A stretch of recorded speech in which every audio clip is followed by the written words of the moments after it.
കോടതി വിധിക്ക് ശേഷം അച്ഛന്റെ പെൻഷൻ പണം ലഭിക്കുകയാണ്. എന്നാൽ ശ്രുതി ആ 1,00,000 രൂപ മോഷ്ടിച്ച് ഹണിമൂണിന് പോകാൻ നോക്കുവാണ്. സച്ചി അത് കൈയോടെ പിടികൂടി അവന്റെ ടിക്കറ്റ് ക്യാൻസൽ ചെയ്യിപ്പിക്കുന്നുണ്ട്. ശേഷം ആ 1,00,000 സച്ചിയുടെ കയ്യിൽ കൊടുക്കുകയാണ് ശ്രുതി. അത് നോക്കി സച്ചി, എടാ ഇതില് 1,00,000 തികച്ചില്ല, 4,000 രൂപ കുറവാണ് എന്ന് ചോദിച്ചപ്പോ ക്യാൻസലേഷൻ ചാർജായി അത് പോയി, 4,000 രൂപ ഞാൻ ഉടനെ തിരിച്ചു തരും. അങ്ങനെ ശ്രുതി പറയുന്നുണ്ട്, നീ എന്താടാ വലിയ ന്യായം പറയുന്നേ, നീ കട്ടോണ്ട് പോയ കാശാ ഞാൻ ചോദിക്കുന്നേ, അല്ലാണ്ട് നിന്റെ പോക്കറ്റിലുള്ള കാശല്ല എന്ന് പറഞ്ഞ് സച്ചി ദേഷ്യപ്പെടുവാണ്. അത് കണ്ട് ശ്രുതി ദേഷ്യത്തിൽ വന്ന്, സച്ചി നിനക്ക് തോന്നിയതുപോലെ ഇവിടെ പറയാൻ പറ്റില്ല, ശ്രുതിക്ക് സാലറി കിട്ടിയ കാശ് ഉടനെ തിരിച്ചു തരും എന്ന് മറുപടി കൊടുക്കുന്നുണ്ട്.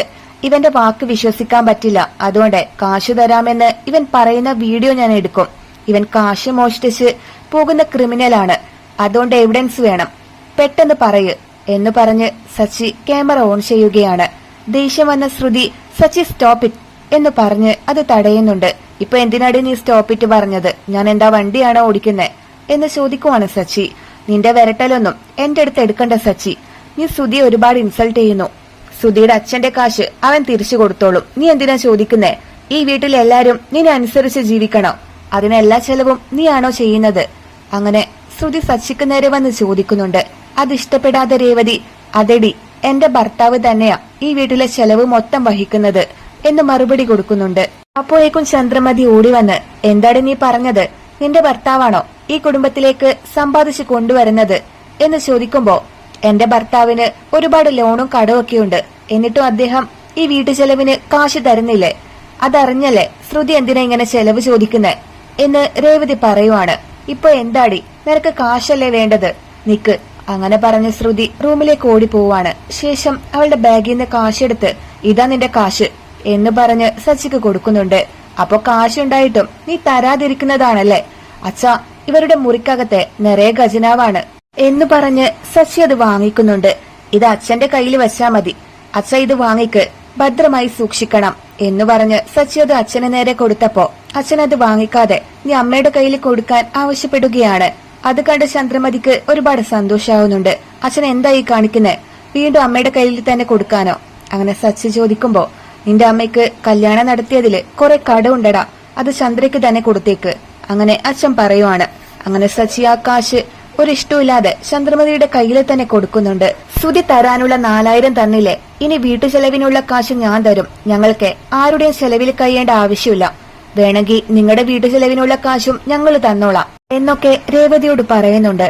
അതൊന്നും വേണ്ട, ഞങ്ങൾ ചെലവിനുള്ള കാശ് ഇദ്ദേഹം നേരത്തെ കൊടുത്തിട്ടുണ്ട്, നിങ്ങൾ കറണ്ട് ബില്ല് അടക്കാനുള്ള കാശ് കൊടുത്തില്ലേ? അങ്ങനെ രേവതി സച്ചിയുടെ അടുത്ത് ചോദിക്കുന്നുണ്ട്. അത് ഞാൻ രാവിലെ തന്നെ അമ്മയുടെ കയ്യിൽ കൊടുത്തതാണ്, ഈ വീട്ടില് വെളിച്ചം കൊണ്ടുവന്നത് ഈ ഞാനാണ്. അങ്ങനെ സച്ചി പറയുന്നുണ്ട്. കേട്ടില്ലേ, ഞങ്ങൾ സമ്പാദിച്ച കാശുണ്ട്, നിങ്ങൾ സമ്പാദിച്ച കാശിന് ജീവിക്കാന് ഞങ്ങൾക്ക് താല്പര്യമില്ല, മനസ്സിലായോ? അങ്ങനെ രേവതി ശ്രുതിക്ക് മറുപടി കൊടുക്കുവാണ്. പിന്നീട് എല്ലാവരും അവരവരുടെ മുറികളിലേക്ക് പോകുന്നുണ്ട്. സച്ചി രേവതിയുടെ അടുത്തേക്ക് വന്നപ്പോ, അവര് ഹണിമൂണിന് പോവാൻ തീരുമാനിച്ചില്ലേ? അവർക്ക് മുൻപേ കല്യാണം കഴിഞ്ഞത് നമ്മളല്ലേ, എന്നിട്ടും നിങ്ങൾക്കെന്നെ ഹണിമൂണിന് കൊണ്ടുപോവാൻ തോന്നിയില്ലല്ലോ എന്ന് ചോദിക്കുവാണ്. ഇപ്പൊ ഹണിമൂണാണോ വലിയ കാര്യം? ഞാന് ലോൺ അടക്കാൻ ഓടി നടക്കുവാണ്, ഈ പ്രശ്നത്തിനിടക്ക് നമുക്ക് ഹണിമൂണിന് പോണോ രേവതി? അങ്ങനെ സച്ചി പറയുന്നുണ്ട്. പ്രശ്നങ്ങൾ എല്ലാവർക്കും ഉണ്ട് എന്നുവെച്ച് എവിടെയും പോകാതിരിക്കാൻ പറ്റില്ലല്ലോ, എങ്കിലും ചില സ്ഥലങ്ങളിലൊക്കെ എന്നെ കൂട്ടിക്കൊണ്ടു പോവാലോ എന്നൊക്കെ ചോദിക്കുവാണ് രേവതി. അതൊക്കെ നമുക്ക് സമയമാവുമ്പോ പോവാം എന്ന് പറയുവാണ് സച്ചി. അടുത്ത ദിവസം ഹോസ്പിറ്റലിൽ നിന്നും അയാൾ ചന്ദ്രമതിയുടെ നമ്പർ കണ്ടുപിടിച്ച് വിളിക്കുന്നുണ്ട്. ഞാന് മലേഷ്യന്ന് വിളിക്കുന്നതാണ്. അങ്ങനെ അയാൾ പറഞ്ഞപ്പോ, അയ്യോ ശ്രുതിയുടെ ഡാഡിയാണോ? എനിക്കിത് വിശ്വസിക്കാൻ പറ്റുന്നില്ല, ഞാന് ശ്രുതിയുടെ അച്ഛൻ വിളിക്കുന്നതും കാത്തിരിക്കുമായിരുന്നു, നിങ്ങൾ ഇങ്ങോട്ട് വരുന്നോ അതോ ഞാൻ മലേഷ്യയിലേക്ക് വരട്ടെ? അങ്ങനെ ചന്ദ്രമതി ചോദിക്കുന്നുണ്ട്. അമ്മയൊന്ന് സമാധാനപ്പെട്, ഇങ്ങനെ തിടുക്കപ്പെടാതെ, ഞാന് ശ്രുതിയുടെ അച്ഛനൊന്നുമല്ല, അവളുടെ അമ്മാവനാണ്, ഞാൻ ഉടനെ തന്നെ മലേഷ്യന്ന് ശ്രുതിയെ കാണാൻ അങ്ങോട്ടേക്ക് വരുന്നുണ്ട്. അങ്ങനെ പറഞ്ഞ് അയാൾ കോൾ കട്ട് ചെയ്യുകയാണ്. എന്റെ മോനൊരു കോടീശ്വരനാവാൻ പോവാ, അവളുടെ ബിസിനസ്സൊക്കെ എന്റെ മോനെ ഏൽപ്പിക്കും, എനിക്ക് നല്ല കാലം വരാൻ പോകുന്നേ എന്നൊക്കെ പറഞ്ഞ് തുള്ളി ചാടുകയാണ് ചന്ദ്രമതി. ശേഷം മോളെ അമ്മാവൻ വിളിച്ച കാര്യം ചന്ദ്രമതി ഉടനെ ശ്രുതിയെ വിളിച്ചു പറയുന്നുണ്ട്. വിളിച്ചയാൾ ആരാണെന്ന് മനസ്സിലായി. ശ്രുതി ആകെ പേടിച്ചിരിക്കുവാണ്. അടുത്ത ദിവസം വീട്ടില് ചന്ദ്രമതിയെ അന്വേഷിച്ച് 2 പേര് വരുന്നുണ്ട്. ചന്ദ്രമതിയാണെങ്കിൽ നിങ്ങൾ എനിക്ക് മനസ്സിലായി, നിങ്ങൾ മലേഷ്യന്ന് വന്നതല്ലേ. ഇതിൽ ശ്രുതിയുടെ അമ്മാവൻ ആരാണ്? അവളുടെ അച്ഛൻ വന്നിട്ടുണ്ടോ? കാറിൽ ഇരിക്കുവാണോ എന്നൊക്കെ ചോദിക്കുന്നുണ്ട്. മലേഷ്യയിലെ അച്ഛനും വന്നിട്ടില്ല, അമ്മാവനും വന്നിട്ടില്ല. ഞങ്ങളെ ഫിനാൻസ് ഓഫീസിൽ നിന്ന് പറഞ്ഞു വിട്ട ആൾക്കാരാ. നിങ്ങൾ ഇതുവരെ ലോൺ അടച്ചില്ലല്ലോ. ഇന്ന് അടച്ചില്ലെങ്കിൽ നിങ്ങളുടെ വീട് ഇനി ഞങ്ങളുടെ കസ്റ്റഡിയിലാണ് എന്ന് പറഞ്ഞ് അവര് പ്രശ്നം ഉണ്ടാക്കുന്നുണ്ട്. ഇന്ന് എന്തായാലും അടക്കാമെന്ന് പറഞ്ഞ് ചന്ദ്രമതി അവരെ പറഞ്ഞു വിടുകയാണ്. ശേഷം നേരത്തെ കൊടുത്ത 1 ലക്ഷം രൂപ ഫിനാൻസിയർക്ക് കൊടുക്കാനായി അതെടുത്ത് പോവാണ് ചന്ദ്രമതി. അതേസമയം സച്ചി ഫിനാൻസിയറെ കാണാനായി റെഡിയാവുകയാണ്. അവിടേക്ക് രേവതി വന്ന് ഞാനും ഇപ്പൊ നിങ്ങളുടെ കൂടെ വരാം എന്ന് പറഞ്ഞപ്പോ വേണ്ട വേണ്ട, അന്ന് അമ്പലത്തിൽ വന്ന് നീയെല്ലാം കൊളമാക്കിയില്ലേ എന്ന് പറയുവാണ് സച്ചി. ഞാൻ അതിനൊന്നുമല്ല വരുന്നത്, എന്റെ വീട്ടിലേക്ക് പോവാനാ ഞാൻ വരുന്നേ, എന്നെ വീട്ടിലേക്ക് വിട്ടാ മതി. അങ്ങനെ രേവതി പറഞ്ഞപ്പോ സച്ചി അവളെയും കൂട്ടി പോവാണ്. ചന്ദ്രമതി റോഡിലൂടെ നടന്നു പോകുന്നത് കണ്ട് രേവതി അമ്മ നടന്നു പോകുന്നുണ്ട്, നമുക്ക് കാറിൽ കയറ്റാം എന്ന് സച്ചിയോട് പറയുന്നുണ്ട്.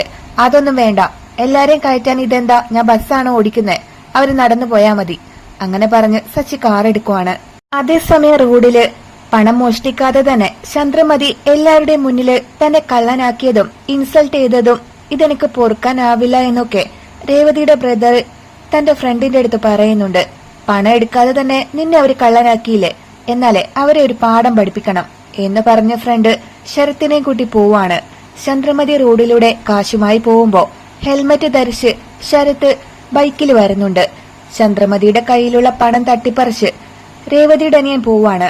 അയ്യോ, എന്റെ പണം എല്ലാം കള്ളം കൊണ്ടുപോയേ എന്ന് പറഞ്ഞ് ചന്ദ്രമതി റോഡിലിരുന്ന് നിലവിളിക്കുവാണ്. ആൾക്കാരൊക്കെ ഓടി വന്ന് പോലീസിൽ ഒരു കംപ്ലൈന്റ് കൊടുക്കാൻ പറഞ്ഞപ്പോ ഇപ്പൊ അതൊന്നും വേണ്ട, എനിക്ക് ഒരു സ്ഥലത്തേക്ക് പോവാനുണ്ട്, ഇല്ലെങ്കിൽ എന്റെ വീട് കൈവിട്ടു പോവും എന്ന് പറഞ്ഞ് ചന്ദ്രമതി പോവാണ്.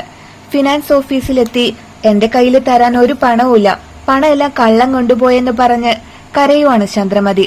അതൊന്നും എനിക്കറിയേണ്ട കാര്യമില്ല, പണം ഇപ്പൊ തന്നില്ലെങ്കിലേ നീ ഈ വീട്ടിൽ നിന്ന് ഇറങ്ങി പോവില്ല എന്ന് പറഞ്ഞ് അയാൾ ഒരു ലേഡി സ്റ്റാഫിനെ വിളിക്കുന്നുണ്ട്. ആ ലേഡി സ്റ്റാഫ് വന്നപ്പോ പണം തരുന്നത് വരെ ചന്ദ്രമതിയെ പിടിച്ച് ഒരു ഇരുട്ട് റൂമിൽ അടക്കാൻ അയാൾ ആവശ്യപ്പെടുന്നുണ്ട്. അത് കേട്ട് ചന്ദ്രമതി അയ്യോ വേണ്ട, ഞാൻ ഉടനെ പണം തരാമെന്ന് പറഞ്ഞ് നിലവിളിക്കുവാണ്. പക്ഷെ ആ സ്ത്രീ ചന്ദ്രമതിയെ പിടിച്ചു വലിച്ച് ഒരു റൂമിനകത്തേക്ക് കൊണ്ടുപോയി പൂട്ടിയിടുകയാണ്.